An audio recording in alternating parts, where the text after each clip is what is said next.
Dans la vidéo d'aujourd'hui, on va parler des artistes et des producteurs à succès qui ont gagné des dizaines, voire même des centaines de millions de dollars et qui pourtant ont fini ruinés. On va voir pourquoi, ce qui s'est passé et qu'est-ce qui aurait pu éviter ça. Bonjour à tous, bienvenue dans cette vidéo. Je m'appelle Tariq, je suis producteur, éditeur et artiste à succès, plusieurs fois certifié disque d'or et de platine. Et aujourd'hui, j'aide des artistes et des producteurs indépendants à vivre de leur musique. Donc dans la vidéo d'aujourd'hui, comme je l'ai dit, on va évoquer ce qui fait que des artistes ou des producteurs à succès gagnent des millions dans leur carrière et finissent ruinés. La réponse, je vous la donne dès maintenant, c'est le mindset. Ils n'ont pas le bon état d'esprit. Mais avant de parler de musique, on va prendre un ou deux parallèles hors musique.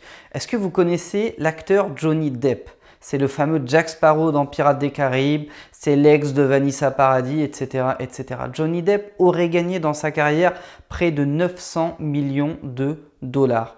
Et pourtant, avec le train de vie à millions qu'il avait et les mauvais choix qu'il a fait dû à son mauvais mindset, il a fini littéralement ruiné. Ruiné par un divorce, ruiné par des dépenses excessives, ruiné par un mode de vie exubérant et ruiné par un entourage qui n'a pas manqué de le dépouiller à chaque fois qu'il a pu le faire. À côté de ça, on a également Delonte West. Delonte West, pour ceux qui ne connaissent pas le basket, c'est un des plus grands joueurs de la NBA. Il a notamment joué aux côtés de LeBron James. Delonte West, il a fini, d'ailleurs il y a une vidéo qui a fait le buzz sur internet, il a fini ruiné à la rue et à se faire tabasser ou agresser par des gens dans la rue. West with LeBron. Delonte tries to go coast to coast. He says yes! Block this! Yes! Block this, Josh Smith! Okay. Young champ, I'm leader of the motherfucker. Goddamn Navy SEALs. And the Army. And the Navy.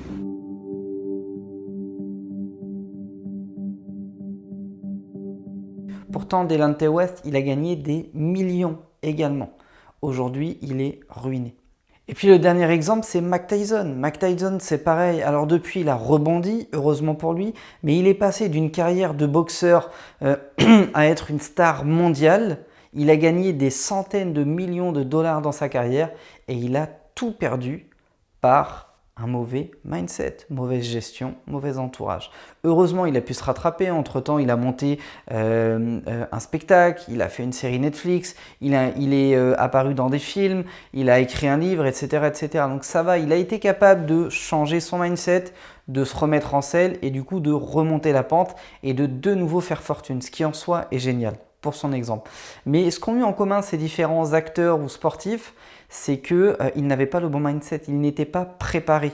Je l'explique dans mon livre « Le secret pour vivre de sa musique ». La seule différence qu'il y a entre un chirurgien dentiste qui gagne des millions et un artiste à succès qui gagne des millions, c'est qu'il y en a un qui fait de la chirurgie et l'autre qui fait de la musique. Mais au final, ils ont tout en commun.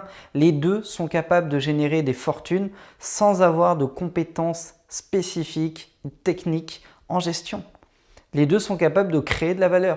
Le chirurgien qui est l'un des 10 mecs au monde à être capable d'opérer le cerveau, évidemment qu'il va se faire payer des millions pour ça. Et l'artiste qui est capable d'embraser un public ou de faire 1, 2, 3, 5 tubes, évidemment qu'il peut se faire des millions également. Pourtant, aucun des deux n'a été formé à la gestion financière, formé à garder son sang-froid, à ne pas écouter que ses émotions, à bien s'entourer, à se protéger, etc., etc.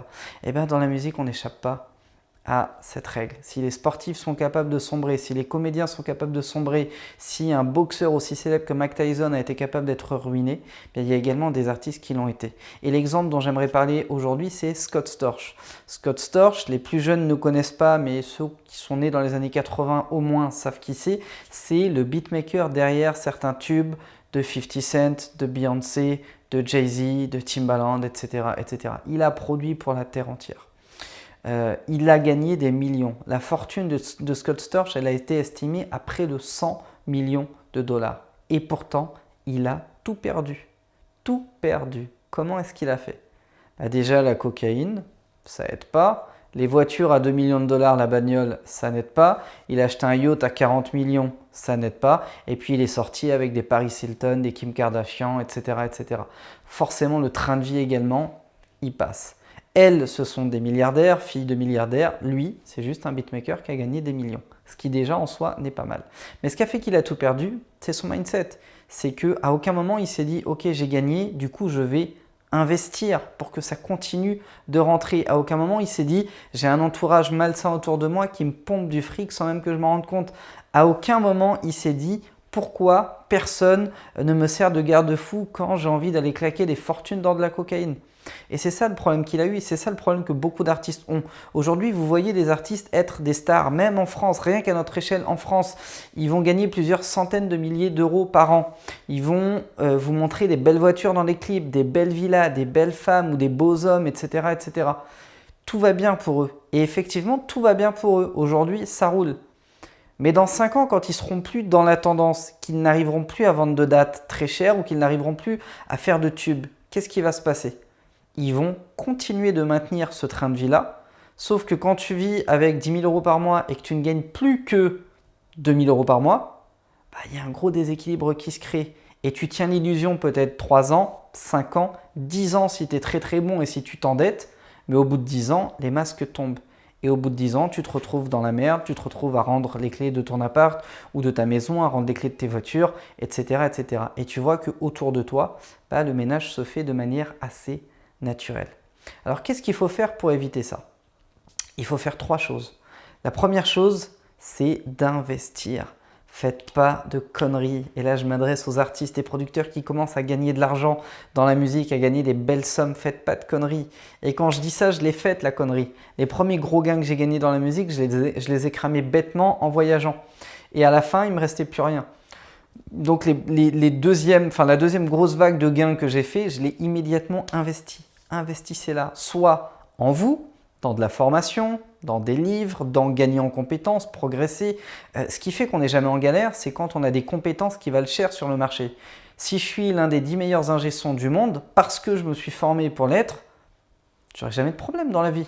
Il y aura toujours quelqu'un de suffisamment inspiré et motivé pour faire appel à mes services. Si je suis un des meilleurs créateurs de sites web du monde, c'est pareil. Si je suis un des meilleurs marketeurs du monde adapté à l'industrie musicale, c'est pareil, etc., etc. Donc, développez vos compétences, continuez d'évoluer, investir sur vous, investir dans la pierre également, acheter un appartement, une maison, de l'immobilier. Encore une fois, il ne faut pas le faire bêtement, ça s'apprend, c'est comme tout. On se forme, on apprend, on applique, on fait des erreurs, on corrige, on apprend, on applique, etc., etc. Et on finit par grossir. Et dans les années, ça devient quelque chose d'intéressant. C'est La Fouine qui a déclaré par exemple sur Bouscapé, aujourd'hui j'ai plus besoin de travailler, j'ai plus besoin de faire de musique parce que dès les premiers contrats que j'ai signés en maison de disques, j'ai pris l'argent, j'ai été le donner à un banquier, j'ai fait un crédit et j'ai investi dans l'immobilier. La première fois de ma vie que j'ai eu un chèque, d'accord, j'avais 20 ans. J'avais 20 ans, je vivais dans un studio avec ma fille. Et puis j'ai touché un chèque de 50 000 euros. Je venais de signer chez Sony, j'étais trop content. La première chose que j'ai fait, je suis parti à la banque, je les ai posés, j'ai acheté un appartement, j'ai fait un crédit. Les gens, ils m'entendaient à la radio, ils m'entendaient à Skyrock, mais j'étais dans le bus en train de travailler, j'étais animateur en train de travailler, les gens ils me voyaient à la télé, ils me disent pourquoi tu es dans le bus en train de travailler si tu... Je disais ouais mais je pense à l'avenir, tu vois, c'est pas parce que ma chanson a tourné sur Skyrock pendant 1 mois ou 2 que ça y est, je suis une star, il faut que je continue à travailler. Et il avait tout à fait raison. Troisième forme d'investissement, ça peut être la bourse, les marchés financiers. Encore une fois, ce n'est pas réservé aux néophytes. Mais oui, on peut gagner de l'argent, on peut s'enrichir. Il y a des placements pas trop risqués, où le risque va être vraiment d'1 à 2%, donc c'est très modéré, qui peuvent vous rapporter jusqu'à 8-10% par an et parfois même plus. Encore une fois, tout ça s'apprend. Et puis investir, en 4e étape, c'est investir sur le développement de ses activités. Quand on est un artiste, surtout en maison de disques, on a une major qui investit tant que ça marche. Le jour où ça ne marche plus, il n'y a plus d'investissement. On vous met à la porte, vous ne passez même plus l'étape des secrétaires. Alors que quand vous avez une certaine forme de succès, que vous investissez dans une boutique en ligne, que vous investissez dans un label, que vous devenez éditeur, que vous donnez à d'autres artistes la possibilité de se développer, etc., etc., même quand votre carrière à vous s'arrête, vous avez toujours des revenus qui arrivent par votre business. C'est ce que des gens comme Negmaron ont fait par exemple en montant le label Secteur A. C'est ce que Dawala a fait par exemple en montant le label Watibé. C'est ce que Gims a fait également en montant son label et en développant d'autres artistes. C'est ce que Booba a fait en montant son label et en développant d'autres artistes, etc., etc. Et il n'y a pas que le label. Vous pouvez très bien investir dans un studio qui lui-même va s'autofinancer à terme. Vous pouvez investir dans une société de création graphique. Ça touche aussi à l'industrie musicale, c'est une compétence recherchée. Et vendre des covers, des visuels pour de la pub, pour d'autres artistes, pour des labels, etc., etc. Il y a plein de possibilités. Mais réinvestissez dans le développement d'une activité rentable. Voilà ce que vous devriez faire. C'est la première chose à faire, c'est investir ce que vous gagnez avant de commencer à le cramer. Le deuxième conseil que j'aimerais vous donner, c'est de ne vivre que avec les rentes de votre capital. Ça veut dire quoi? Ça veut dire que quand je fais un tube et que je fais rentrer, admettons 50 000, 100 000 euros même peut-être sur un seul morceau, eh bien j'ai deux possibilités. Soit j'ai rentré 100 000 euros et comme j'ai un train de vie à par exemple, je ne sais pas moi, 25 000 euros par an, et ben je sais que je peux vivre 3-4 ans tranquille avec ces 100 000 là et ça me laisse le temps de gagner de nouveaux revenus grâce à mes titres pour continuer de maintenir mon niveau de vie. Ça, c'est la première option, celle que je vous déconseille et malheureusement celle que quasiment tout le monde fait.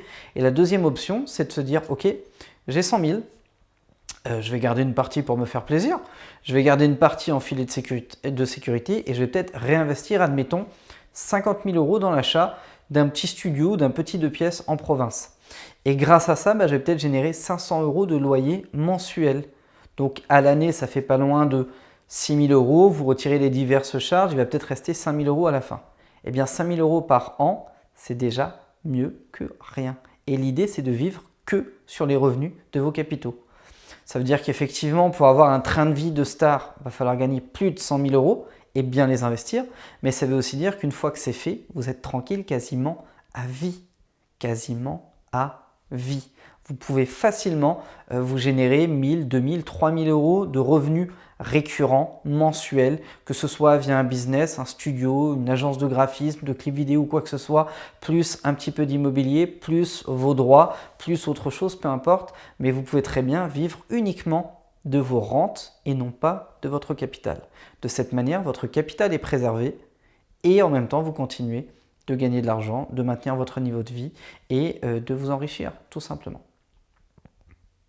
Troisième conseil que j'aimerais donner, c'est de bien vous entourer. Dès le départ, mais même après, vous pouvez très bien faire ce qu'on appelle un arbitrage. Vous pouvez très bien vous dire que là, vous aviez commencé avec 7 personnes dans votre équipe. Maintenant que vous êtes arrivé à un niveau de gain suffisamment important, vous avez besoin d'un vrai professionnel pour ça. Donc cette personne-là, vous allez arrêter avec, pourquoi pas l'attribuer sur un autre poste, mais de confier les postes importants à quelqu'un de bien plus compétent. Et puis vous pouvez aussi vous dire que ces personnes-là, finalement, sont pas si bonnes pour vous, ne vous tirent pas vers le haut, ne vous poussent pas en tout cas vers le haut, voire même vous tirent vers le bas parce qu'elles font des dépenses excessives, parce qu'elles estiment que tout leur est dû. Et ça d'ailleurs, c'est un truc qu'on voit beaucoup dans l'industrie musicale. C'est parce que j'étais là il y a 20 ans, tu sais, quand tu jouais au foot avec moi, aujourd'hui tu me dois encore. Sauf que la réalité n'est pas aussi juste que ça. C'est ni tout blanc ni tout noir. Et quand quelqu'un vit littéralement à vos crochets sans vous apporter au moins le double de la valeur de ce qui vous coûte, vous n'avez pas d'intérêt de le garder près de vous. Vous vous doutez bien que quand un patron paye un salarié 1 500 euros par mois, le salarié lui rapporte au moins 3 000 euros par mois. Sinon, il est en perte. Il n'aura même pas de quoi payer ses charges.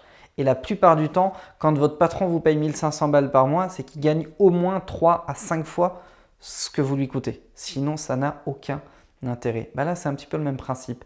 Soignez votre entourage et n'hésitez pas à faire des arbitrages, à dégager du monde s'il faut, à faire rentrer des nouvelles personnes s'il faut et à réattribuer vos ressources internes sur d'autres postes ou sur d'autres axes de développement pour optimiser votre équilibre, votre stabilité et vous faire progresser plus facilement et plus vite. Voilà pour moi. Merci d'avoir écouté cette vidéo. J'espère que ça vous a apporté des choses, que ça vous a appris des choses. Si jamais c'est le cas, lâchez-moi un gros like. N'hésitez pas à la repartager à un maximum d'artistes ou de producteurs que ça pourrait aider, guider, inspirer, pourquoi pas leur éviter de faire de grosses conneries. Donc n'hésitez pas à partager cette vidéo. Si jamais ça n'a pas été fait en début de vidéo, abonnez-vous à la chaîne YouTube Producteur à succès. Ça récompense mon travail, ça vous prend 2 petites secondes et clairement ça vous coûte rien. Et si jamais vous souhaitez aller plus loin dans le développement de vos projets dans l'industrie musicale, sachez que je suis le créateur d'un organisme de formation qui s'appelle Producteur à succès.